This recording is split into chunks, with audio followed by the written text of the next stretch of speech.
Hi Mark, I'm Doris. My student number is S04411031.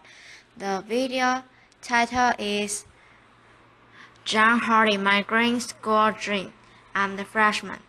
I grew up in a very small village in Canada, and I'm an undiagnosed dyslexic. I had a really hard time in school. In fact, my mother told me eventually that I was the little kid in the village who cried all the way to school. I ran away. I left when I was 25 years old to go to Bali, and there I met my incredible wife, Cynthia. And together, over 20 years, we built an amazing jewelry business. It was a fairy tale, and then we retired. Then she took me to see a film that I really didn't want to see. It ruined my life. Laughter. The Innocent Truth. And Mr. Gore. I have 4 kids, and even if part of what he says is true, they're not going to have the life that I had. And I decided at the moment that I would spend the rest of my life doing whatever I could to improve their possibilities. So here's the world, and here we are in Bali. It's a tiny little island 60 miles by 19 miles. It has an intact Hindu culture. Cynthia and I were there. We had a wonderful life there, and we decided to do something unusual. We decided to give back locally. And here it is. It's called the Green School. I know it doesn't look like a school, but it is something we decided to do, and it's extremely green. The classroom have no words. The teacher is writing on bamboo blackboard.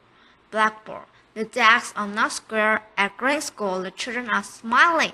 An unusual thing for school, especially for me. And we practice holism.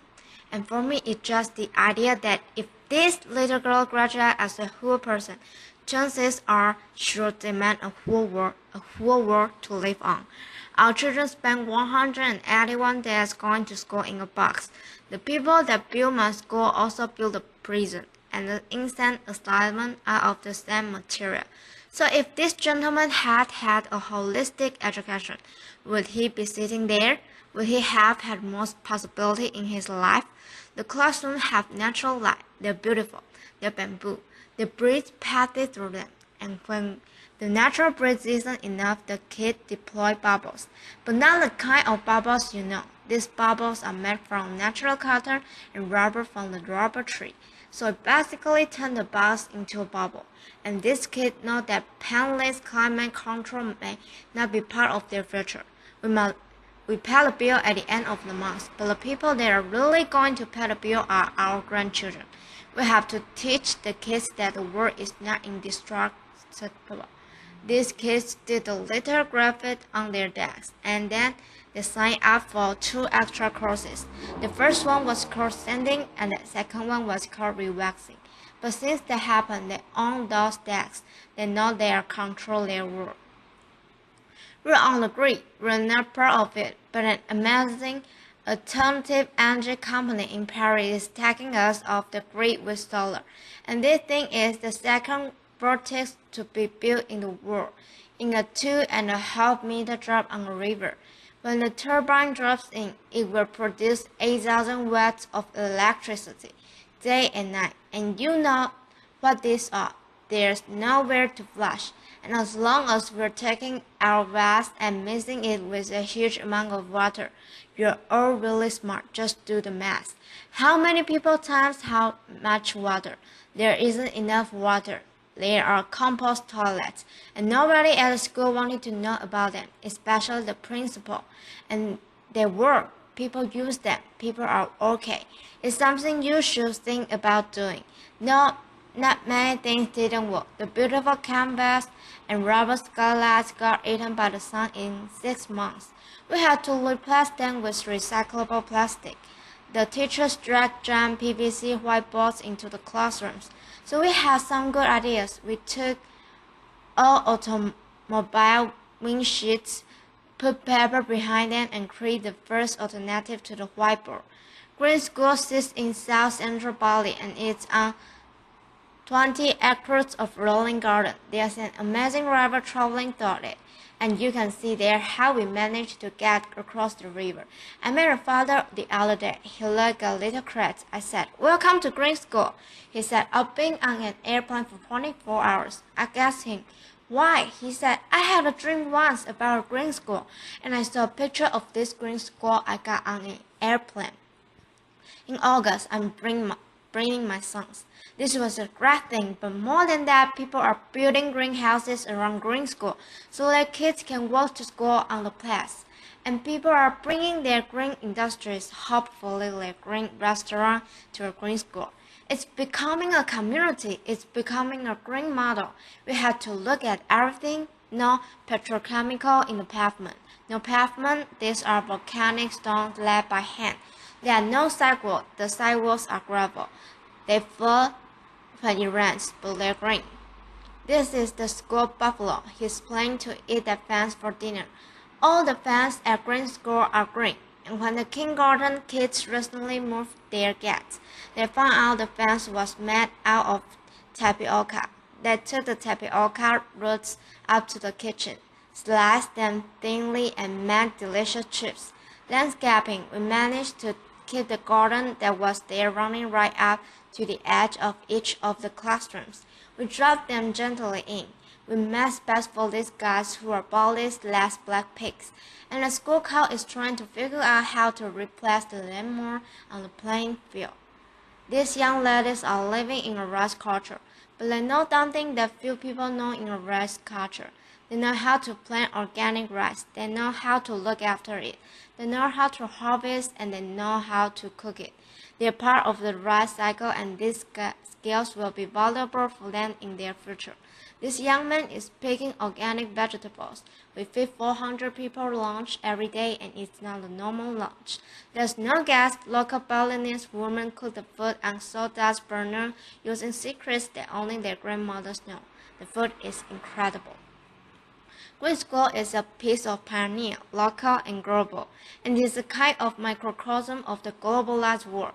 The kids are from 25 countries. When I see them together, I know that they are working out how to live in the future. Green school is going into its third year with 160 children.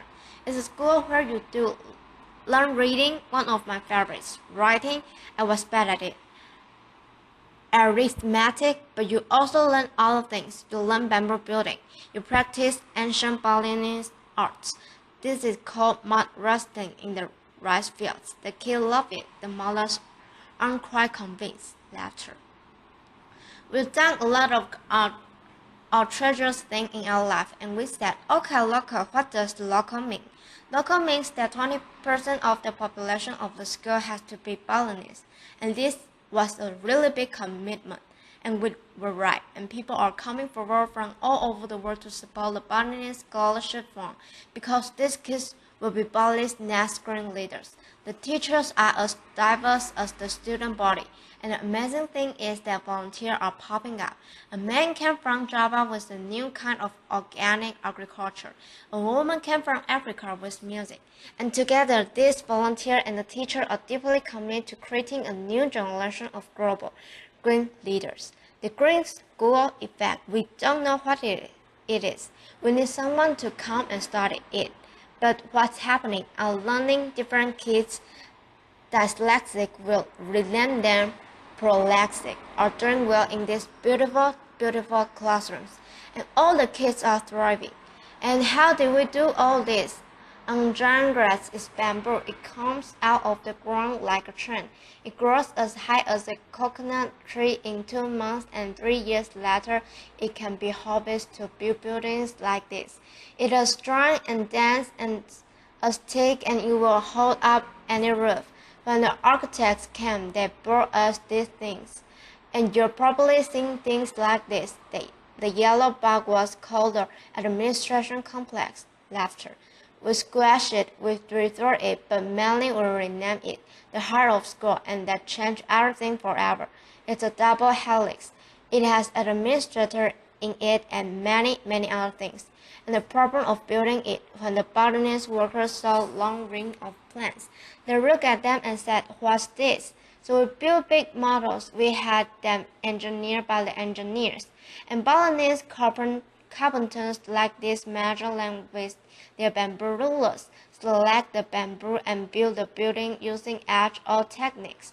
Mostly by hand, it was coarse, and the Balinese carpenter want to be as modern as we do, so they use metal scaffolding to build the bamboo building, and when the scaffolding came down, we realized that we had a cathedral to green, and a cathedral to green education. The heart of school has 7 kilometers of bamboo in it. From the time the foundation were finished in 3 months, it had roofs and floors. It may not be the biggest bamboo building in the world, but many people believe that it is the most beautiful. Is Liz Dober in your community? We believe it is. Green School is a model we built for the world. It's a model we built for Bali, and you just have to follow the simple rules. Be local, let the environment lead, and think about how your grandchildren might build. So, Mr. Gore, thank you. You ruined my life, but you gave me an incredible future. And if you're interested in being involved in Fishing Green School and building the next 50 around the world, please come and see us. Thank you. Applause.